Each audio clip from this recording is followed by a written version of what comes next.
So, good evening and welcome to tonight's webinar, which we will be looking at building Britain's future. So this is going to be focused on management opportunities within the construction sector. My name is Pete Little and I'm part of the employer engagement team at the Officers Association.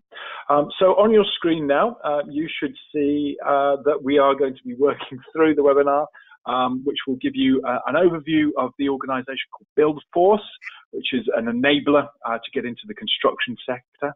We'll also have a look at the sector itself, a little bit about the opportunities that are available within there, and the fact that it's not just hard hat roles, and also, probably more importantly, the routes into the sector and the support available for you to get into the sector. Finishing off with the opportunity for you to ask any questions that you may have about the sector, BuildForce, and routes into it. So today I'm really pleased to have both Caroline Logan from BuildForce and also Cheryl Moore from Kia. And Cheryl stepped in at the last minute, which we really appreciate that. So good evening, Caroline. Good evening. Thank you for inviting. Can you tell us a little bit about yourself?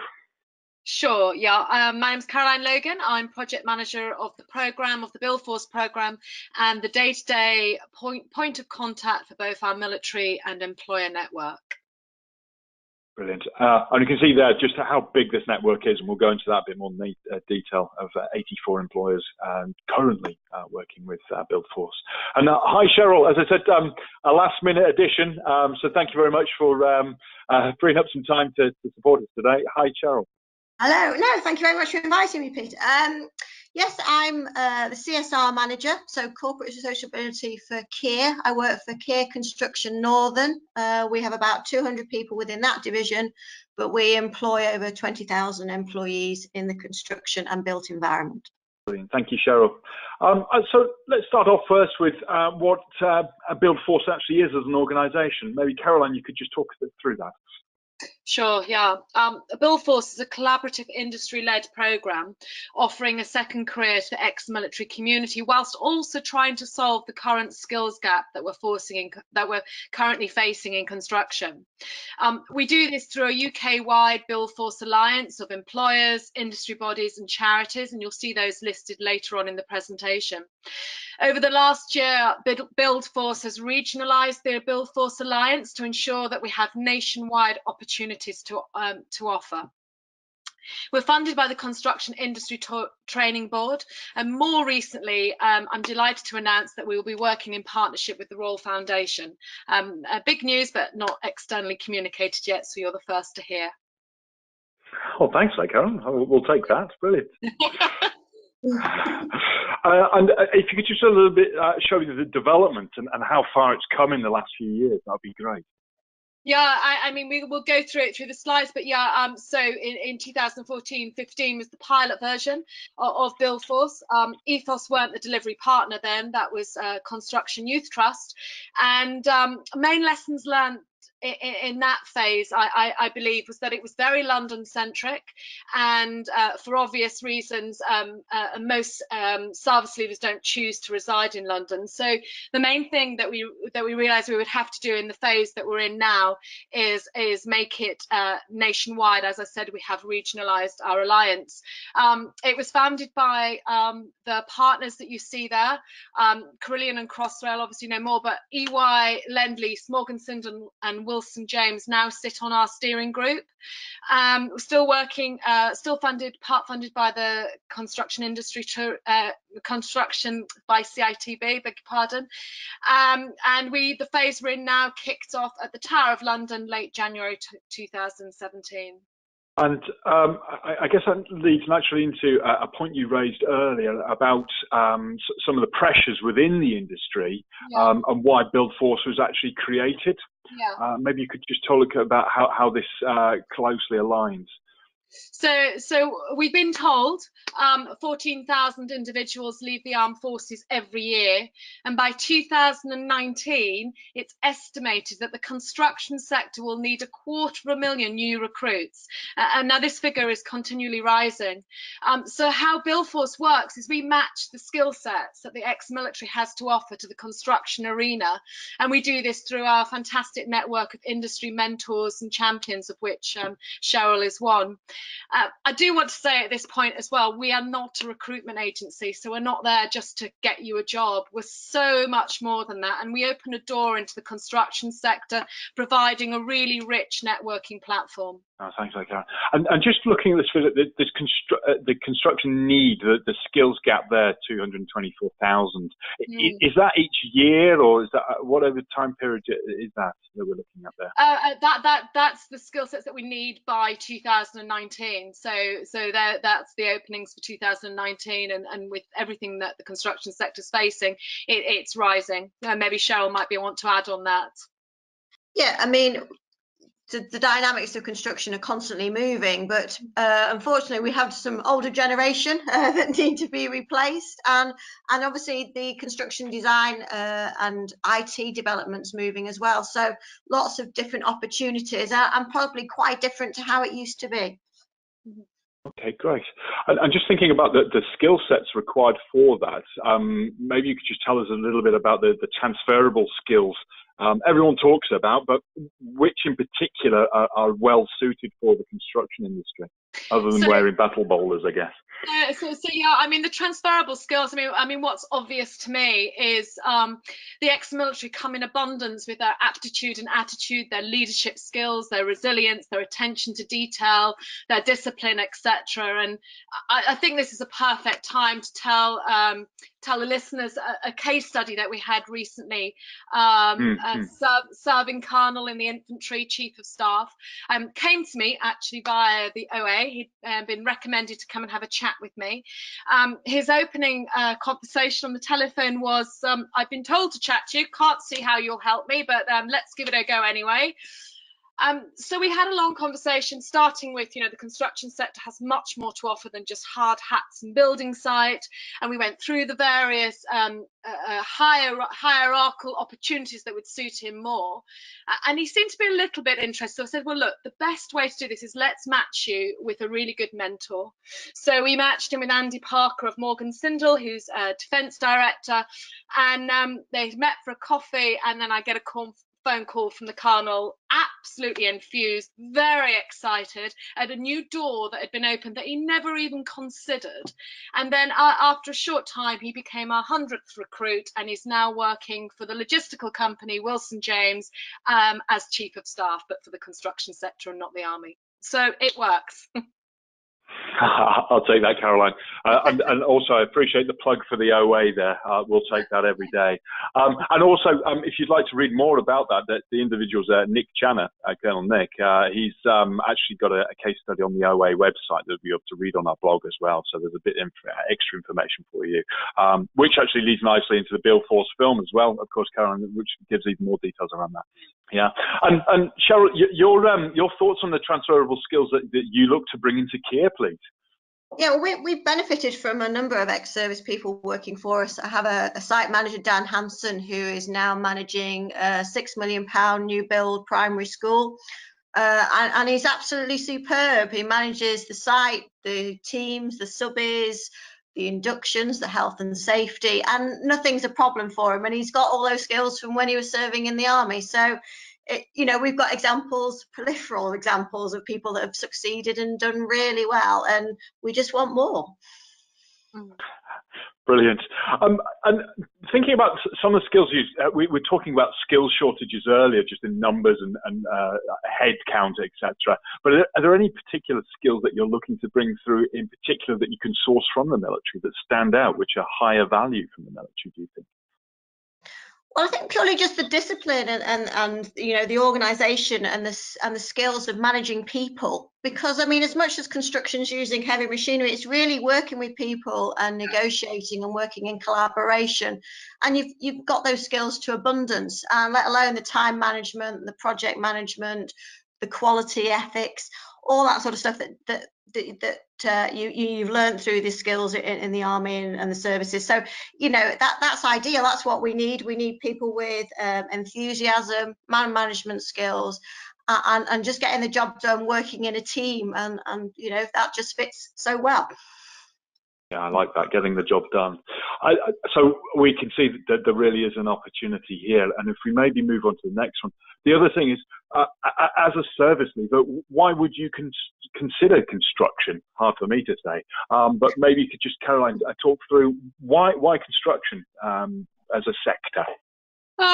Well, you know, there's lots of crossover. There's the same hierarchical system as there is in the armed forces. It links over to the construction sector as well. There's so many senior opportunities from project manager right through to leadership and management, and all the positions in between: procurement, commercial, risk management, IT, business. You know, it's, as we said, it's not just hard hats. I think probably Cheryl can add more to this as well. Yeah, so everyone thinks we're all bricklayers in construction, which is rather infuriating, but there you go. Sure, there's chippies in there as well, no? No, so I mean, within Kier we have 2,000 different types of jobs. Wow.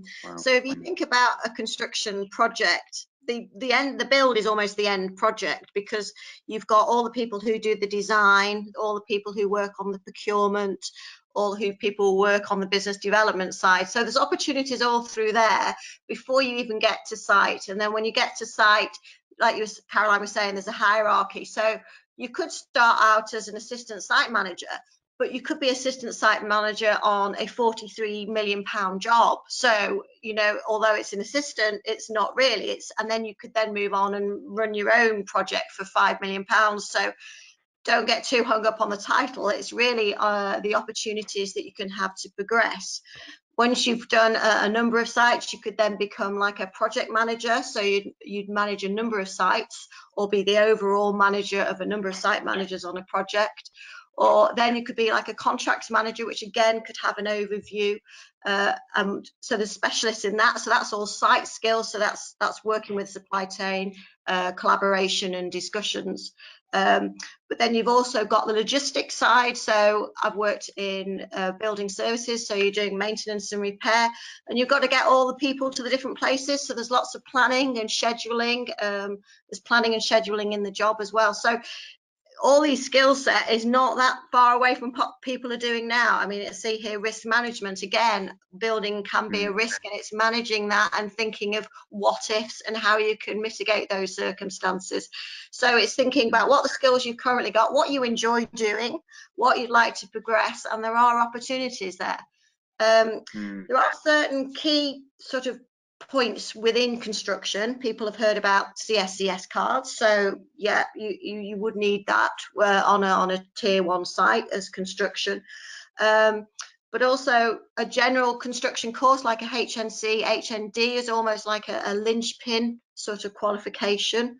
Going into sort of health and safety operational, you've got SMSTS, which is a management health and safety, which is a 5-day course, and SSSTS, which is a supervisory 2-day course. And another thing we do get involved with, whatever sort of construction project you'll probably be working with, is asbestos awareness, because you get that in older buildings, but you could be doing on ground maintenance, etc., and come across that. So bearing in mind, we're a tier 1 contractor, so we're the people that don't employ the brickies directly. Usually on my construction sites, we tend to use other contractors then on a tier 2 and tier 3. So we act as the management. So there are lots of opportunities in that role. Okay, thank you for that. And that career progression is very interesting as well. But there's a lot of detail in there which will require some activity to get your head around. And I think we'll go into that when we talk about the routes into it and what BuildForce can do to support in there. I think the key area as well, just to highlight here, just to finish off the slide, is it really is a dynamic industry. So it's a growth industry. No two ways about it. And so that's very useful. So that actually leads nicely into the next slide. Caroline, maybe you could just talk through why BuildForce exists and how it can actually support officers looking at managerial roles within construction.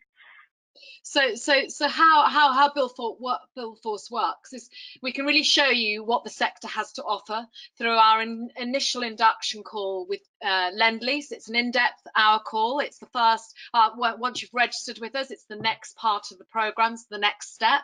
And this call is really important. It manages expectations. It identifies where your transferable skills best sit in the sector. I mean, some chaps know exactly where they want to go, so that's easy, but some have a vague idea or no idea, and that call is a really good call to really drill down into where you want to go. And then from there we will match you with a mentor sourced by location and skill set. Sorry, I can't get my teeth in. And this will again further advise you, connect you to their network and their supply chain, and then work placement, or work if you want to and you have the capability to. A work placement is a fantastic route into securing a career. Recently, one of our chaps came to me. He'd already secured a job, but unfortunately it had fallen through. So I found him a work placement immediately with Morgan Sindall over in East Anglia, and he only did a week's work experience and is now on a 3-month contract with Morgan Sindall. So it's a great opportunity. It's also a great opportunity to try before you buy on both sides. You might do a 2-week placement and think, oh my God, thank God that was just a placement and not my next career. That was awful. So it's a really, really good opportunity to get life on the site. We will also identify any job opportunities that are suitable through our alliance partners. But I think the USP of BuildForce is our humanistic approach. I always ensure constant contact is made with our registrants, and any connections that are made, I will chase and follow up and ensure that they are in place and not just an empty promise. So it's a really good networking platform to offer you an opening into the sector. And I think that's really key. I mean, there are a lot of organisations already listed there in front of you. Kia, of course, I will have to say, but also all these other guys in here.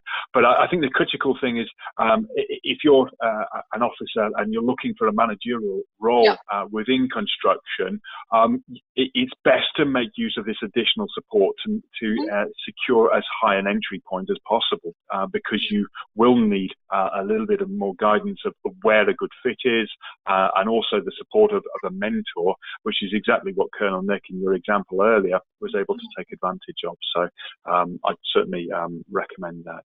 And maybe we could just show just the level of that network that are available through BuildForce. Yeah, I mean, we on the next 2 slides, we've got a wide variety of SMEs, tier 1s, institutions and charities, and we're continually growing, and also nationwide.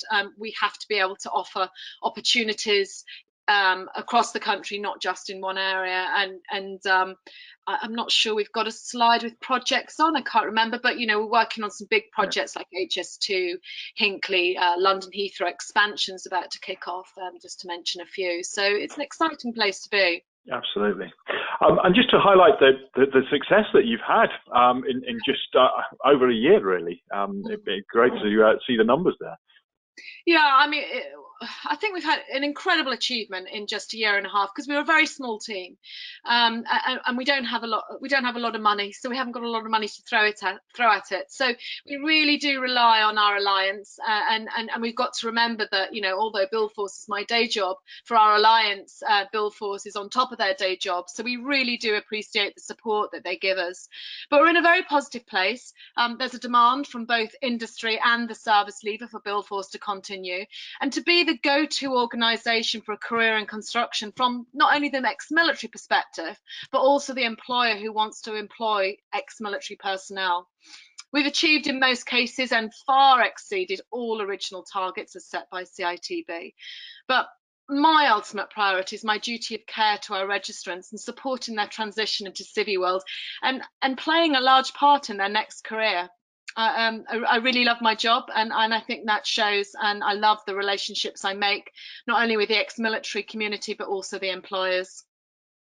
Well, yeah, no, you can certainly hear that, and yeah, that camaraderie that was mentioned on the previous slide, you can see that coming through. And just one question for our audience tonight as well, of course, of how many officers are you seeing coming through and using BuildForce? It's always a good indicator of its benefits. So the last Insight Day we did was it's a little while ago now, end of last year, at the Cavalry Guards Club, and we had 10 of our alliance partners in the room, and a few commented on the fact that they were very surprised at the high attendance of officers. They imagined more NCO level, and I just did a quick recce this evening. Out of our current active list we've got, so not including the officers that we supported into roles previous, but we've got a quarter of our active chaps are officers, so it's quite a large amount really, and it seems to be rising at the moment. That is an interesting one. Yeah, so the opportunities are obviously there, and people taking advantage of it. And you mentioned earlier about one of your previous Insight events, I guess routes into it. You've got some events coming up in the next couple of months or so that would be good to highlight. Well, the next one is this Thursday. If you are around, they are fantastic events. We will have, the employers are there. We've got 10 key employers plus Hinckley and HS2 present, and it's a really, really good opportunity for you to get in front of some key employers to discuss their pipeline opportunities, to go through your CV, and just to get your face there and just get talking to them and get that first contact really. So that's this Thursday, and the Londist unit are supporting us at the Hack Barracks. Brilliant. I just say that more details of that are on the OA events board as well, so you'll be able to get the details behind that through from there. It's great to see a London liquid list is on there as well. A good one to get across to every first Thursday of every month. I foolishly, as the OA, I've forgotten to put of course, that we're going to have our careers forum, the old symposium on the 10th of December as well, which you've kindly offered to support as well. So another opportunity to engage in December, on the 10th of December. So plenty of opportunities to get in there. Yeah, I've just signed you up there, Caroline, so thank you very much. Thank you. Right. And finally, yeah, just to get a feel of the level on there, if there's anyone you'd like to pick out of there, Caroline. Oh, sorry, I missed that. I was writing a note on the OA symposium. They're just various testimonials that they're all on our website that I've copied across just for reference, really. Not much more to say. Thank you. Brilliant.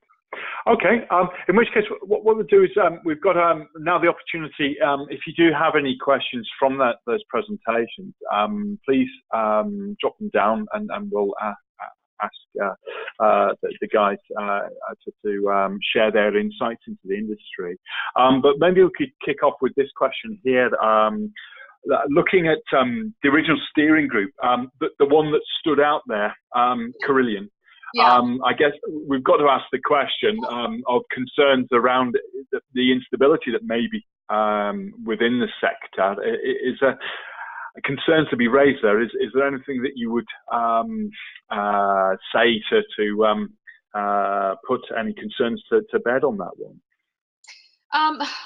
Well, I think Cheryl will be best placed to comment on this, but for us, Carillion was BuildForce's training partner, so it was a big loss to us. But our main contact at Carillion jumped over to HS2, so in some respects that was good for us because it kept us linked to HS2. So I think maybe Cheryl would want to add to that. Yeah. So I mean, with any business really, it's looking at finances and making sure you're concentrating on your core activities. So within construction, obviously there's some major projects going on. There's a lot of money going forward, like HS2 project, NHS. So there's lots of projects still going on.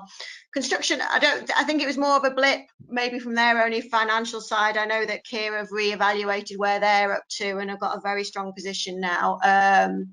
So, I mean, we're doing £4.2 billion turnover. So what it is within construction, it could be that you have to be moving to different sites, to different construction sites, or different activities, but there's enough work out there to keep us all very, very busy. Good to hear. Thanks. I'm thinking about your profile of partners, Caroline, within the BuildForce Alliance. There's a real big mix of there of the tier one partners right through to some of within the supply chain. Do you find there's a different risk profile within there? Is it better to target the tiers? Of course, we'll say that on this particular call, or are there more opportunities with some of the smaller, more local organisations? For me, what tends to happen with the larger tier ones is that if my initial point of contact is in the north of, say, Kier, then say the south haven't heard from me. So in some respects, it's like working with SMEs because it's regionalised. So it's almost harder to get to the whole tier one of the company, whereas when it's an SME, you're dealing with just one person the whole time, but obviously they don't have the same opportunities on offer. And I think with our alliance, as with all things, there are some really active partners on there that I will call to all the time, and there are some that aren't quite as active. So going forward, the alliance is a part of the program that we need to look at and continually recruit more to keep it continually live. Okay, thank you. I'm just thinking about the geographies. You mentioned earlier about the original pilot in London, and you've also mentioned some key hubs around the 3 H's as well. Is there any particular regions of the country that are booming at the moment and people should target, or there are other areas that maybe there are a gap where there are fewer opportunities? Yeah, Can you give us an overview of the geographies?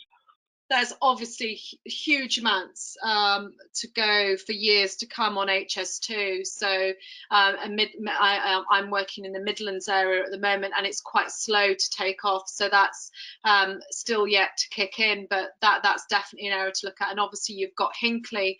The main issue with Hinckley is location, because it's absolutely in the middle of nowhere. But there's great opportunities there. And then you've got London Heathrow expansion about to rock as well. So they're definite hot spots, but with like Kier, they've got so many projects going on, so they'll have their own hot spots all over the place. Same with Morgan Sindall. Yeah, so within the Northwest, which I cover, so that's a 2.5% increase, but this is why we organised the event on the 10th of October in Deeside in North Wales, because their Horizon are doing a new nuclear in Anglesey. So that's going to take thousands of people that need, in construction. So there's a big opportunity there. And I know the councils are looking at some big developments. So although it's not there, it's just about coming up. So it is an up and coming area, I would suggest, for that sort of North Wales and Northwest area. And you've also got in Manchester the MECD project, which is the engineering universe, and it's all linked to the university, so that's quite huge as well. So absolutely. So the universities are really developing at the moment, so I think probably on most of the university cities there's some developments that they're going ahead with. Yeah.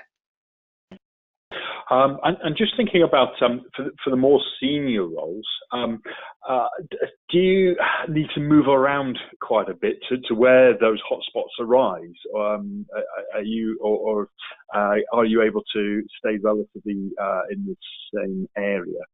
We tend to work.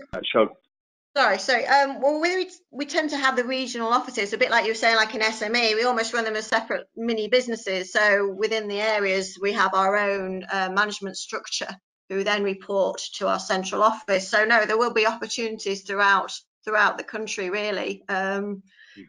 And then if we're working on sites, that's why we run it, so that people are actually being able to commute from home rather than having to stay away, during the week or whatever. So they're managing a number of sites. They will go within a geographical area and stay within the locality. So on that note, what I'll do, so thank you very much for tuning in tonight to listen to this. And thank you very much for Caroline at BuildForce and Cheryl from Kier especially at the last minute. Thank you, Cheryl, for sharing your insights into this industry. And in which case, what I will do is there is the link through to BuildForce. You've got the dates of the events coming up next Thursday. Look on the OA events board for more details on that. And I wish you all the best for your second career within construction. Thank you very much for your time tonight, guys. Thanks very much, Peter. Take care. Thank you, Peter. Bye. Thank you. Bye now.